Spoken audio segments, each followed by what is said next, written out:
Hello বন্ধুরা, এই দেখুন আজ আমি আলু পটল আর এই মটর ডাল ভিজিয়ে দিয়েছি, বেটে নিয়ে তরকারি করব। ডালটা সকাল থেকে ভিজিয়ে দেওয়া আছে। এবার আমি ডালটা সুন্দর করে বেটে নেবো, কচা কচা করে।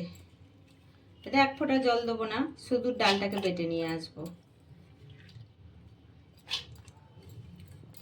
এই দেখুন ডালে একটু হলুদ দিয়ে নিচ্ছি, একটু লঙ্কা গুঁড়ো দিয়ে নিচ্ছি, পরিমাণ মতো নুন দিয়ে নিচ্ছি। এবার আমি এটাকে সুন্দর করে বেটে নিয়ে আসব। আমি ডাল বাটতে বাটতে পটলগুলো ভাজতে দিচ্ছি। লো ফ্লেমে ভাজা হবে পটলগুলো, খুব অল্প তেল দিয়ে, কারণ আমি খুব বেশি তেল দেবো না।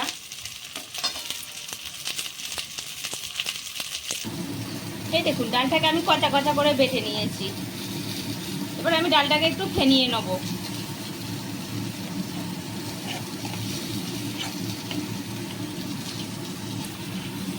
ডালটাকে একটু ফেনিয়ে নিচ্ছি আমি, তারপর আমি ভাজবো।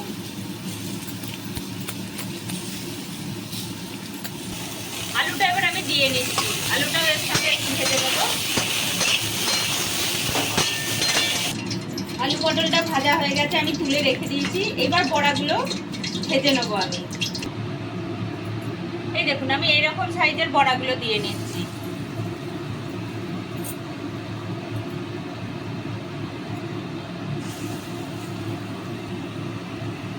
বড়াগুলো আমি ভেজে নিচ্ছি, এক পিঠ ভাজা হোক, তারপর উল্টাবো। এই দেখুন এরকম করে আস্তে আস্তে সব উল্টে উল্টে ভেজে নেবো সুন্দর করে। আমি ভেজে নিই, তারপর আপনাদের দেখাচ্ছি। সব বড়াগুলো ভেজে নিই। বড়াগুলো ভেজে তুলে নিয়েছি। এই দেখুন এরকম করে ভেজে নিয়েছি। বড়া ভাজার তেলেতেই একটা শুকনো লঙ্কা, এক টুকরো ডালচিনি, দুটো এলাচ আর একটুখানি জিরে ফোড়ন দিয়ে নিচ্ছি। আর এতে একটুখানি হিং দিয়ে নিচ্ছি।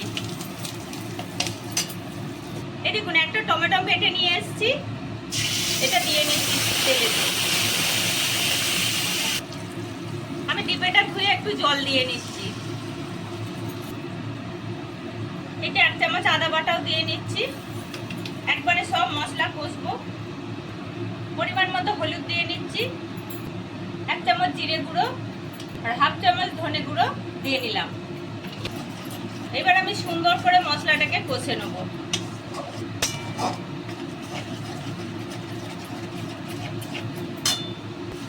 এতে পরিমাণ মতো নুন দিয়ে নিলাম।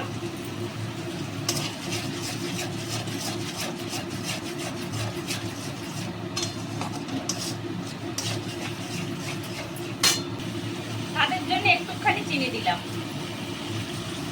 এই দেখুন মশলাটা আমার প্রায় কষা হয়েই গেছে। এবার আমি আলুটা আর পটলটা দিয়ে নিচ্ছি। মশলার সঙ্গে একটু সুন্দর করে কষে নেবো। বড়াগুলো একটু পরে দেবো।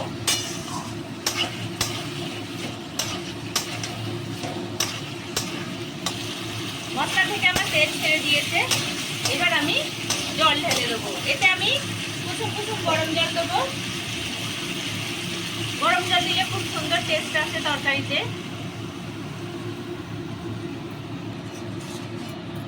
আর একটুখানি জল দেবো, কারণ বড়াগুলো সেদ্ধ হবে এর সঙ্গে।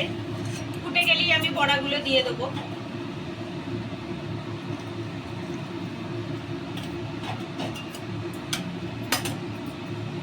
এই দেখুন মিনিট পাঁচেকের জন্য আমি চাপা দিয়ে দিচ্ছি। মিনিট পাঁচেক পটল আলু ফুটুক, তারপর আমি বড়া দেবো। তরকারিটা আমার প্রায় সেদ্ধ হয়েই গেছে। এবার আমি বড়াগুলো দিয়ে নিচ্ছি। বড়াটা দিয়ে মিনিট 2-3 ফুটবে, তারপর আমি নামিয়ে নেবো।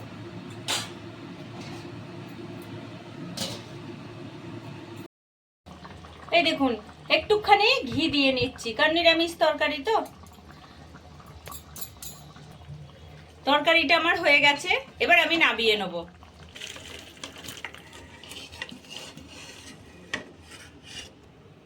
এরকম নিরামিষের দিনে বানিয়ে দেখবেন, খুব সুন্দর খেতে হয়।